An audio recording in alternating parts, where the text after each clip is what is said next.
is up, guys, and welcome back to even more Monster Camp. We only got 2 more routes left. Last time we wrapped up, who did we wrap up last time with? Dahlia, that's right, dude. Dahlia was great. I'm so upset that I didn't see more of her in the first game. I might honestly just redownload the first game to see more of Dahlia, quite honestly, and play more of this one as well. But still. Now we're moving on to our last 2 boys, Damien and Calculester. I said I was going to do Calculester next, finish off with Damien. Still standing by that, so without further ado, play. Only one full game. Camp Spookums. I am Yellow Boy. My name, known across the land as Homie.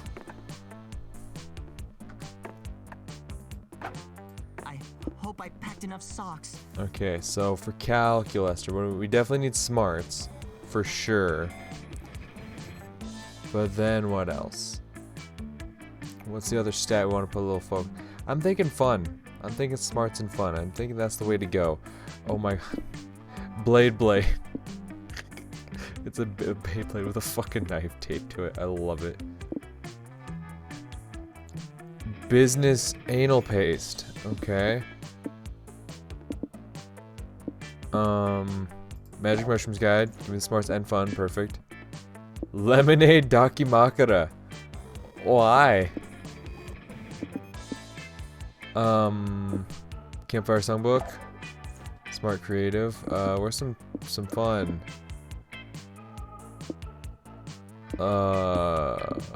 Hawaiian shirt? Nope. I got a few creatives in there though. Maybe we'll go with creative. I don't know. We'll see. Yes, I know. There is a squad. Besides finding love, what's your main goal at summer camp? To improve my understanding of living things. To be left alone just for once. To strengthen my relationship with mascarpone. To level up as a person. To be the very best at survival. To earn all the Monster Scout badges. Living things. Hell yeah, boy. You are studying organic life as well? How interesting, given that you are yourself organic, homie. I suppose it is always good to learn more about oneself. However, are you hoping to find yourself this summer? I did much research on the concept of summer in preparation for camp, and I found that finding oneself, coming of age, are often major themes of summer break. Examples include The Sisterhood of the Traveling Pants, The Parent Trap, and Game of Thrones, counting the episodes that took place in the summer. Perhaps we will find ourselves at camp this summer. I hope we can take this journey together. Yes, we only had 15 weeks. Let me see. Okay, what stats am I starting out with? Creativity is not one I like to put a lot of focus into, because I can never really tell those checks apart from like other things. Come on. You can do this. You know what, fuck it. I guess smarts and creativity, because that's what I'm starting off with, fucking stacked, so... Okay, to the woods we go. While you're hiking through the woods and step on a pile of leaves covering a massive hole. It was a trap. An evil goblin hunter. Is it a goblin who hunts or someone who hunts goblins? You'll never know. Appears. They were the one who put the trap there. This is it. You're done. You're ready to embrace death, but the goblin hunter only set the trap to get someone to help them to do their math homework. They'll only let you leave if you help them. You don't have any other option here. It's a bit boring, but you actually learn some useful calculus. You gain +2 smarts. Alright. You spot Calculester fiddling with what looks like a compass. You ask to borrow it because you have a strong desire for any object that contains the word ass. I feel that. Though it pains me to deny your request, homie, I simply must decline. This is an experimental compass which I am using for a special project. You ask him why his experimental compass has replaced the word north with great job. Is this what people call camping? For encouragement. You see, this is no ordinary compass. What I am attempting to construct here is a moral compass. During my tenure at Spooky High and subsequently here at Camp Spooky, I have noticed that many of our peers are, shall we say, morally challenged. It is not their fault, I know. All monsters are fundamentally good. They are merely confused and possibly sociopaths. So in order to help them know what is right and hopefully do a bit less crimes, I am constructing this device to help point them in the right direction. The trouble is, whereas ordinary compasses orient themselves according to the Earth's magnetic north, I do not know what ought to serve as my compass's moral north. I love that. At first I was sure that it should point at Oprah, but then I learned that she's breeding an army of snake people infused with her DNA in order to take over the world. That won't do at all. With so many Oprah snake clones slithering around, the compass won't know where to point. Oh, but I have another idea. I can ask you for help. You are clearly a paragon of virtue, as evidenced by the fact that you are always following me around, trying to please me. What do you think I should use for my moral north? 500 copies of Immanuel Kant's Critique for Pure Reason buried at a crossroads.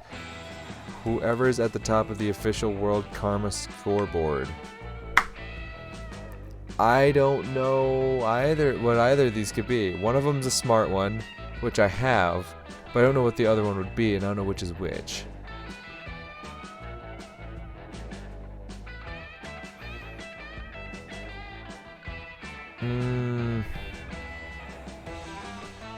Top one? Smart. Ah, hell yeah. But where will we get 500 copies of Kant's seminal moral work on such short notice? Oh, you've already got them.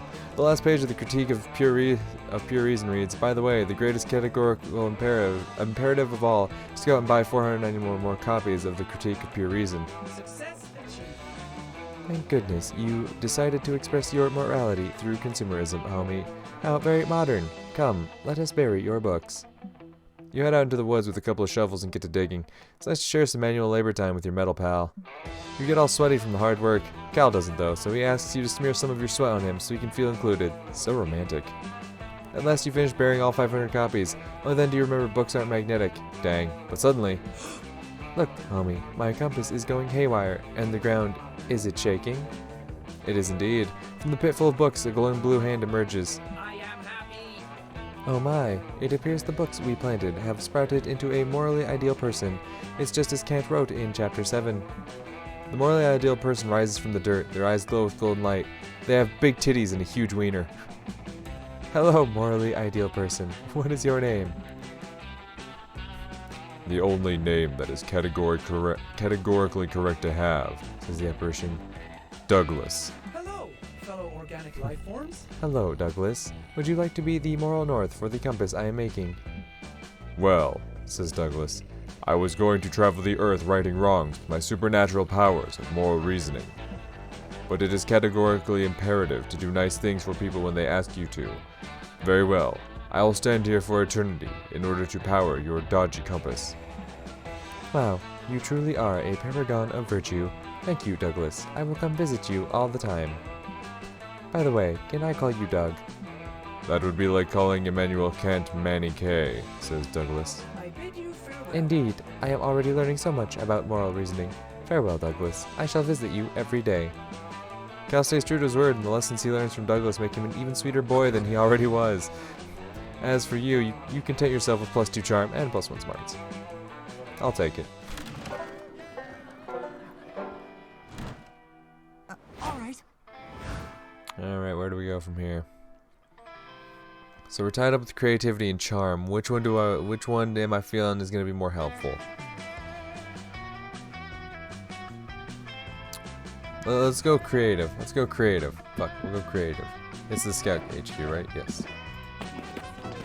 That day in Monster Scouts make each other friendship bracelets. Except the Monster Scout leader pairs you randomly with your friendship bracelet recipient, I guess, so Larry the Lich doesn't feel left out for having no friends. You get paired with Larry. Surprisingly though, he's a great conversationalist and he makes you a super heartfelt bracelet that imbues you with +2 creativity when you wear it. Larry sure is nice. There will come a day when he's cool enough to be your friend, or at least a romanceable summer fling option, but today is not that day. This beautiful day, Camp Spooky, and Calculester is taking the opportunity to show off his succulents. Buds are lovely and important.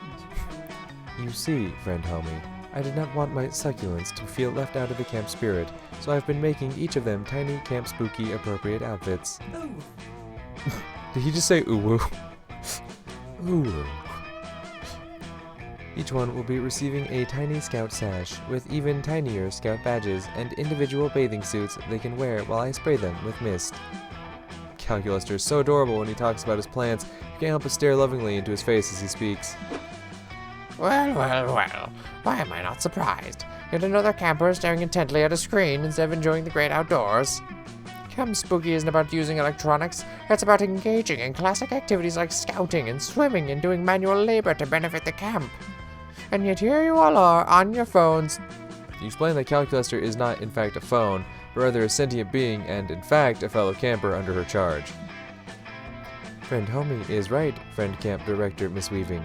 You and I have interacted multiple times. That's what students and their phones always say to justify their technology addiction and neglect their real-world responsibility. You have left me with no choice. I'm afraid I'm going to confiscate all screens from you until you have kicked this nasty habit. Quick as a flash, camp director Miss Weaving grabs Calculester and starts trying to put him in her pocket. Help. Help. I am being kidnapped. No, you're not. You're being confiscated. There's a huge difference. It has to do with whether I consider you a person or not. Error! Error! Rescue me, friend Homie. Rescue me from friend camp director Miss Weaving, who is not being a good friend at all right now. You can't let Calculester be kidnapped, computer nap, confiscated, whatever.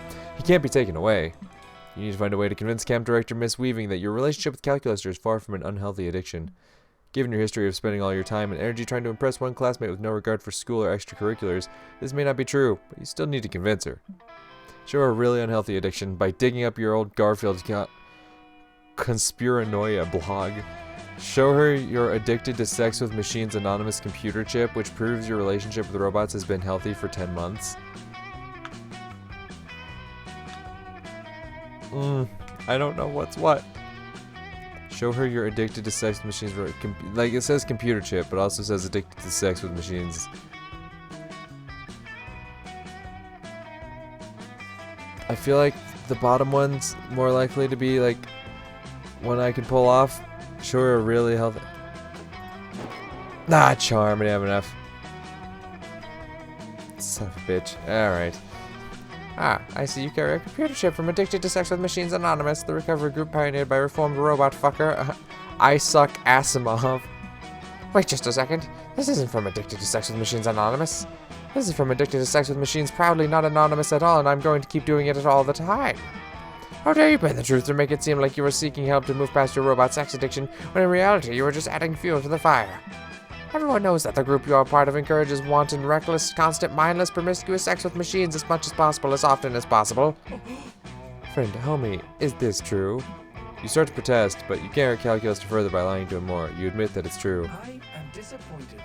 It would not be nice to kink-shame someone, but it is also not nice to gain someone's friendship to use them for your robot sex addiction. You tell Calculester that it may have started out that way, that at first you only saw him as a means to an end, and the end was kinky addictive robot sex. But the more you got to know and love him, the more that changed. Now you genuinely love him for him. It is too late, unfriend Homie. My trust has been broken, just as your 10 months of robot sex chip will be, since I refuse to engage in robot intercourse with you. Erasing memory of this mess.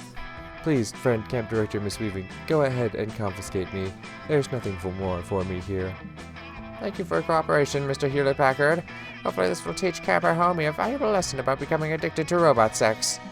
And here I thought I was simply encouraging less screen time for the sake of ocular health and engaging in traditional outdoor pastimes. But this is Camp Spooky. So of course this would somehow uncover a sex addiction. I need a vacation from summer vacation. You need a vacation from her needing a vacation from her vacation. You're also really craving some kinky robot sex. But all you get is -2 fun and -1 smarts. God damn it. Alright, slowly but surely, we'll get there. It's one fuck up, alright? We've definitely come back from worse. Conversations. Damien and Calculester, my boys. My last two, quite honestly. Nice, cozy, snuggly, very chill, non-violent night by the campfire. Pew pew pew, pew pew, bang bang! Yes, friend Damien, I am familiar with the onomatopoeic representations of gunshots. My question is if they truly have a place on our chart of the circle of life, and if guns are a part of nature as you insist. Calculester, come on, would I lie to you? As much as it pains me to say it, friend Damien, an internal search of all your past behavior indicates that yes, you probably would. But what about this photograph of this giant angry blue turtle equipped with guns as part of its physical form? Gasp. Much like we use airplanes because we don't have the natural wings of birds, or scuba equipment because we don't have the natural gills of fish, we use guns to replicate the natural guns of gunned animals. You make a compelling argument, and yet something still feels amiss. Oh, you know what it is. That's because that photograph is clearly a crayon drawing Damien did. He even signed it. Every animal would be using guns if they had opposable thumbs. Using them is not against nature, but rather a display of evolutionary advantage, the naturest thing there is. No.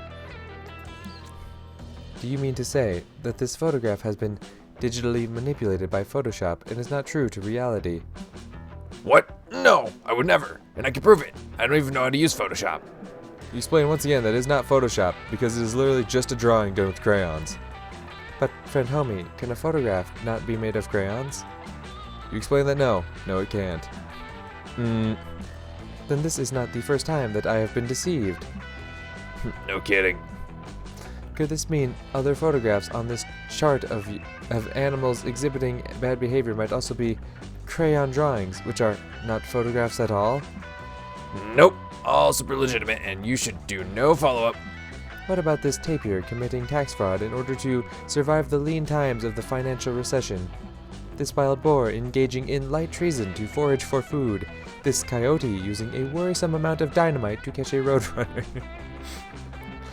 My updated scan indicates that none of these are photographs, and perhaps you have been using the circle of life to justify your own desire to do bad things. Nuh-uh. I'm off to find some real animals with guns on them to prove it. I'll be back. If he returns with an innocent animal taped to a gun, will you help me identify it as a forgery? You promise that you will, and the two of you spend the rest of the evening learning more about nature. The nature of falling in love at summer camp, that is. Okay. So many options. Alright, let's hit the woods again. That day you go on a hiking trip with a bunch of random campers. You live some weird adventures and share personal stories and secrets. You don't know their names, and they don't seem to have their own character models, but they reveal to you that they're part of a different game, a survival resource managing one. Turns out they cannot perceive your character model. You go to the same camp, yet you're part of different games. This is deeply strange and makes you reflect so much about your own existence that you gain +2 smarts out of it. They apparently gain +10 berries and +2 stamina, whatever that means. Right on. You spy Calculester tending to his ant farm. He's so cute when he's manipulating the lives of thousands of organic life forms. Oh, no, my ants. Hello, friend homie. Perhaps your visit will bring joy to my ants. No, I don't understand. Organic beings are supposed to love social contact, but these ants seem quite antisocial. I even tried introducing them to hugging, but it mostly just killed them. Perhaps we can sing them some songs about friendship. I believe it is easier to learn lessons through song. Dramatic entrance. That was my dramatic entrance. Are you impressed? It was certainly dramatic. Thank you. I've been practicing. Anyway, are you ready for our ant battle? I do not recall agreeing to such a thing. Really? I could have sworn I was staring intensely at you earlier while my internal monologue insisted that my ants must defeat your ants. You stared back with such unblinking intensity that I knew you must be thinking the same thing. Friend Dahlia, I never blink. It is because I do not have eyes. Then it's settled. Our ants will engage in glorious combat. Watch out though. I've been training my ants tirelessly to defeat you. Look how buff they've become. Dahlia unveils her ant farm. It's full of Asian longhorn beetles. Train hard, Calculester. Next time we meet, I won't go easy on you. Oh dear. Oh gosh. Oh no. Oh dear, I never agreed to this fight, and my ants are severely outmatched, yet somehow I feel duty-bound to participate in this contest. Please, homie, help me find a way to save my ants from certain death at the hands of Dahlia's beetles.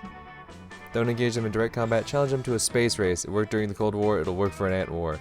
Use your diplomatic skills to show the ants and beetles the true enemy, the warlike Dahlia. So diplomat would be charm. Don't engage in direct combat. That's either going to be smarts or creativity, I'm thinking. Yes. The Trials and Tribulations of Antonio the Ant, a comedy in one act. Antonio was an unremarkable ant, a thorax of average length, a mediocre brain, and no dick to speak of. That last bit was mostly because Antonio, like most workers in the colony, was biologically female. We're only using male pronouns because they work with the name Antonio, which is a hilarious name. Yet despite his glaring mediocrities, Antonio always believed he was destined for something more, or something greater, something grander. And then one day, Antonio's tiny ant dreams came true. A mysterious figure appeared above Antonio's nest and delivered a rousing speech. It was not enough, said the figure, simply to survive. The ants must thrive. They must build a great spaceship and explore the world beyond the nest. They must do this thing, and not because it is easy, but because it is hard. As hard as I am for my sweet metal love bot, whatever that meant. It was then that Antonio discovered his true calling. He was not a worker ant, he was an aerospace engineer ant. Now sitting behind his desk in his office at NASA, Antonio feels as if his tiny life finally has meaning. Even if he is an ant and cannot do basic arithmetic, let alone space math, also no thumbs. Fuck it though. He won't know the difference. You think an ant knows what a functioning space program is supposed to look like? He thinks he's doing great. Anyway, let's go back to the regular-sized world where all our hot friends live. Man. Damn it, Calculester, what did you do? Now all my beetles want to do is go to space. Awesomeness levels critical. Critical.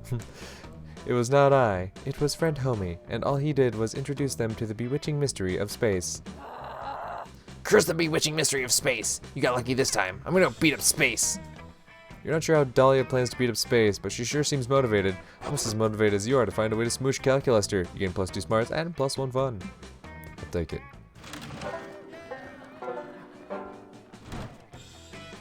All right. Alright. Let's head back to Scouts. Creativity, let's go. You're just looking around for some more wacky bullshit to intrude upon when Calculester intrudes upon you instead. Greetings, fellow organic life forms. Hello, homie. It is a good thing I have my library card because I am totally checking you out. It is also useful for borrowing books and DVDs. Ooh, If you were a Transformer, you would be Optimus Fine.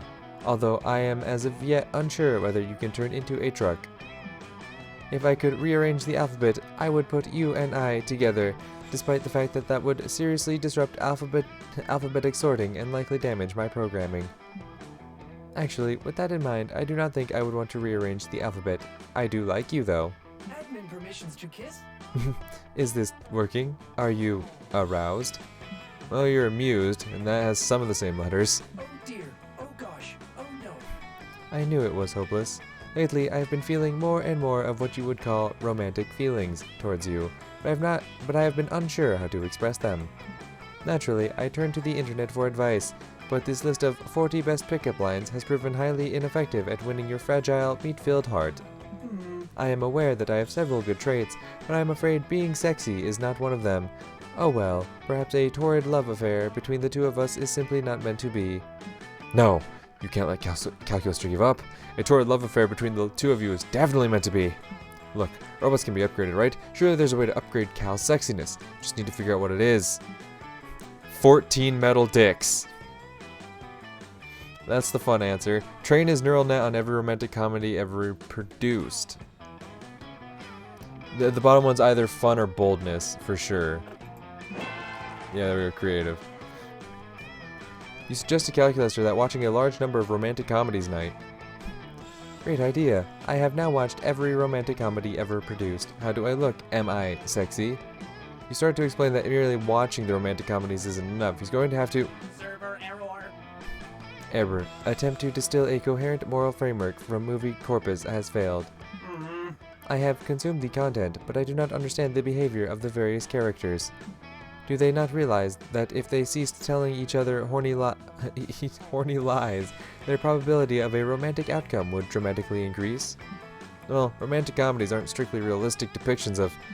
Wait, I have solved the conundrum. Romantic comedies are not examples of how to behave in a romantic context. They are examples of how not to behave. One moment, please. Refactoring neural training parameters. Ah, here we are. I have deduced the optimal course of action. According to my rigorous study and dispassionate analysis, the optimal romantic stratagem... No, romance isn't about stratagems, it's about... is to authentically share my feelings with you before our budding affection can be derailed by your douchebag fiancé, the Vietnam draft, the pox on both our houses. Friend homie, whenever I see you, my CPU temperature rises sharply as I devote massive computational power towards imagining you and I together. Do you think you might like to be more than friends? Hell yeah, you would. Excellent. Let us celebrate in the traditional manner. I will stand behind you and help you sensually sculpt a vase while blasting your favorite song from a boombox and showering you in rose petals. You do. It's exactly as erotic as it sounds. You gain +2 fun and +1 charm. Hell yeah. I'm about it. Let's go.